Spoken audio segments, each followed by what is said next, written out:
ये कहानी है एहसान का कर्ज चुकाने वाले की। लेकिन ये एहसान एक इंसान ने दूसरे इंसान पर नहीं, बल्कि एक इंसान ने जानवर पर किया था। वो जानवर जो अगर कभी किसी इंसान के सामने आ जाए तो उसे देखकर ही उसकी आधी जान चली जाए।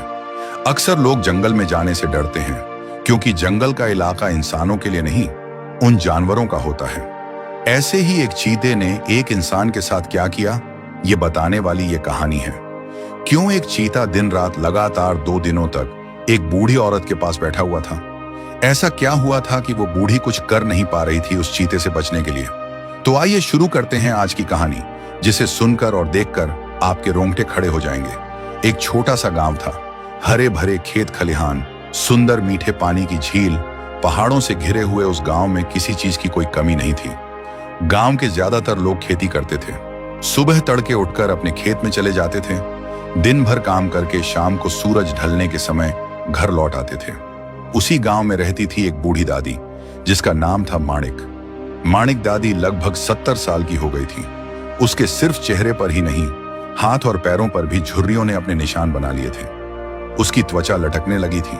उसकी बूढ़ी आंखें अब ज्यादा दूर तक देख नहीं पाती थी। वो एक विधवा थी और कुछ सालों पहले उसके पति की रहस्यमय तरीके से मौत हो गई थी।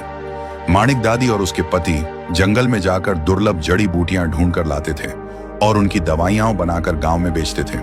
गांव में दूसरा कोई वैद्य नहीं था। गांव वाले सब लोग माणिक दादी के बनाए हुए दवाइयों को खाकर तंदुरुस्त रहते थे। माणिक दादी इतनी बूढ़ी होने के बाद भी अकेले जंगल में जाकर जड़ी बूटियां लेकर आती थी। एक बार वो ऐसे ही जंगल में जाने के लिए घर से बाहर आई थी। अब वो पहले की तरह तेजी से चल नहीं पाती थी। उसे गांव के शिशुपाल और किशन ने देखा और कहा, अरे माणिक दादी, तुम तो अभी ठीक से चल भी नहीं पा रही हो। क्यों जाती हो जंगल में? पता नहीं वहां कब कौन सा खतरा सामने आ जाए। हाँ, किशन सही कह रहा है दादी, अब इस उम्र में ऐसा खतरा मोल लेना क्या सही है। शिशुपाल ने किशन के कहने में अपनी हामी भरी। उन दोनों की बात सुनकर माणिक दादी हल्के से मुस्कुराई।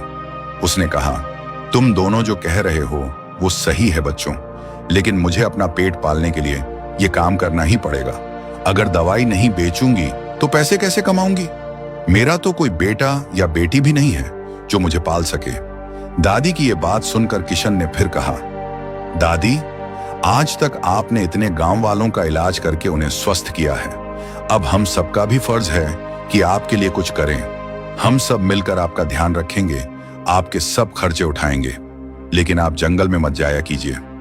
उसकी बात सुनकर माणिक दादी फिर एक बार मुस्कुराई और उन्होंने कहा, नहीं बेटा, जब तक इस शरीर में जान है तब तक मैं खुद काम करूंगी, बाकी सब भगवान की मर्जी। ऐसा कहकर माणिक दादी अपनी छड़ी पकड़कर जंगल में चली गई। जंगल में जाकर उसने अपनी हमेशा वाली जगह पर जाकर जड़ी बूटी तोड़ने लगी। उसे हर समय ऐसा लग रहा था कि कोई उस पर नजर रखे हुए है, लेकिन वो घबराई नहीं। उसने अपनी छड़ी पास ही रखी थी। उसने ध्यान से जड़ी बूटियां तोड़ी और धीरे धीरे चलकर गांव में वापस आई। अपने थरथराते हुए हाथों से पत्थर पर जड़ी बूटी पीसकर उसकी दवाई बनाकर कांच की शीशियों में भरकर रख दी। शाम होने के बाद शिशुपाल भागते हुए आया और उसने माणिक दादी से कहा, दादी दादी, जल्दी दवाई दे दीजिए, मेरी बेटी अचानक बुखार से तप रही है।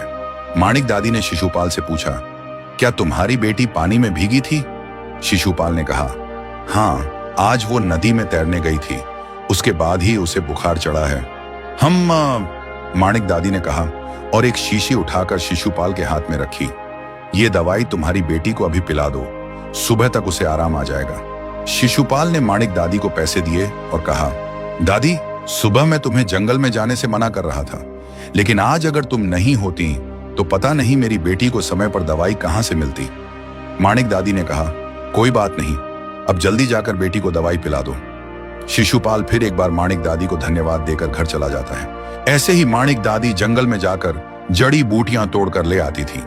जब जब वो जंगल में जाती थी, उसे ऐसा लगता था कि कोई उसे छुपकर घूर रहा है, लेकिन इतने सालों की आदत की वजह से अब उसे डर नहीं लगता था।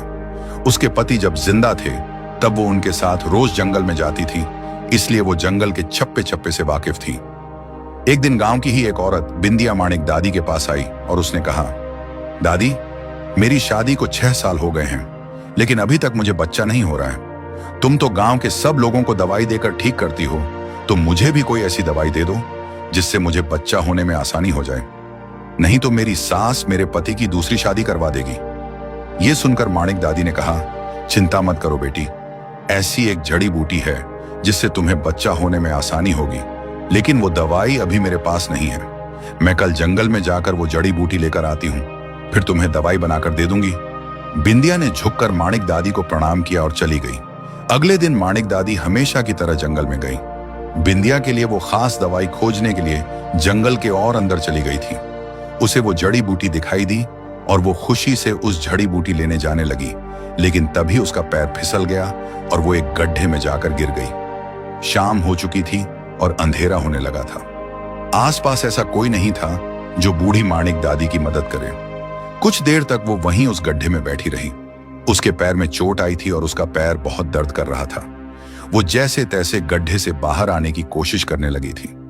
बहुत देर जूझने के बाद वो गड्ढे से बाहर आ गई, लेकिन अब माणिक दादी चल नहीं पा रही थी।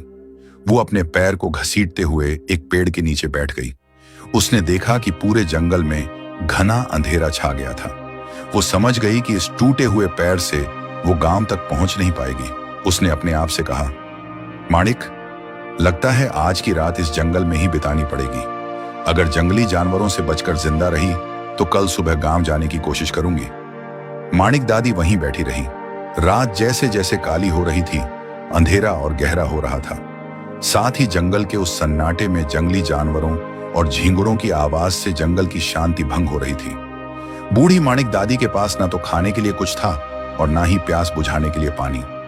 भूखी प्यासी वो बहुत देर तक वैसी ही बैठी रही और कुछ देर के बाद वहीं उसकी आंख लग गई। कुछ देर के बाद उसने महसूस किया कि जैसे उसके आसपास कोई है।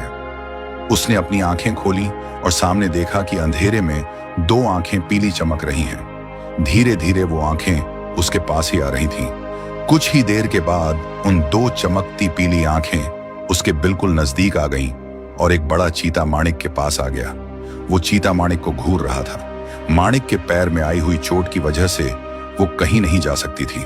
माणिक ने अपनी आंखें फिर बंद की और मन में सोचा कि आज की रात उसकी आखिरी रात है।